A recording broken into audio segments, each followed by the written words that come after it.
Hello, my name is Father Charlie Bouchard, and I'm here to offer you a word of hope on the readings for Wednesday of the fifth week of Lent. You know, you don't have to watch much television or read too many newspapers to hear about freedom today. We talk about that a whole lot in the United States. We talk about freedom from taxes, freedom from vaccinations, freedom from regulation, and of course, freedom of speech, the freedom to say whatever we think or whatever we believe. And these are important civic virtues as well as Christian virtues.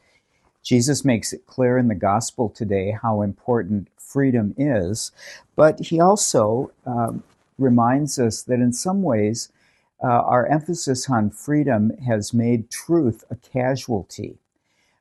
We sometimes lose sight of the truth and we begin to slip away from it and choose an individual freedom that allows each one of us to live in our own worlds rather to live in a world of shared truth.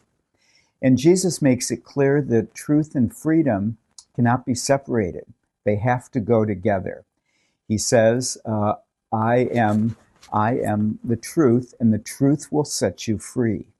And obviously, the people, his opponents who are listening to him in this gospel passage today, didn't really cotton to that idea. They weren't too keen on seeing him as the truth and seeing him as the one who will make them free.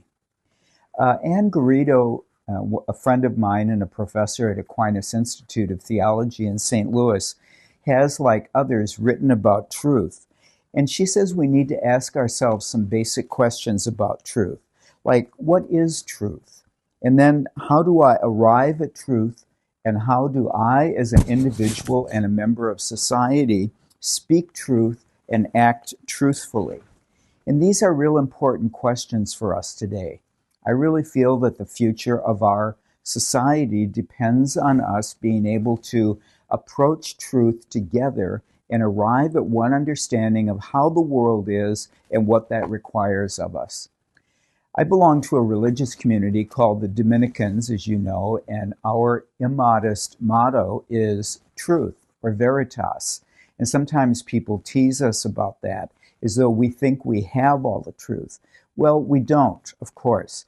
God is truth, and we will only arrive at the fullness of that gradually. But our motto does mean that we have to continue to pursue truth, that we have to accept the world as it is, even when that's painful or inconvenient for us. And so I suggest that we try to take these words of Jesus about the truth setting us free, take those words seriously, and first of all, confess, at least in our hearts, our own untruthfulness, and secondly, to commit ourselves to seek truth everywhere, to be as faithful about that as possible, even when it makes us uncomfortable. When we do that, when we are able to commit ourselves to truth, we are not only on the path to real freedom, but we are also doing an act of justice and charity with those with whom we live. And of course, to the extent that we achieve that truth, that word of Jesus, that life of Jesus, we will also find real and authentic freedom.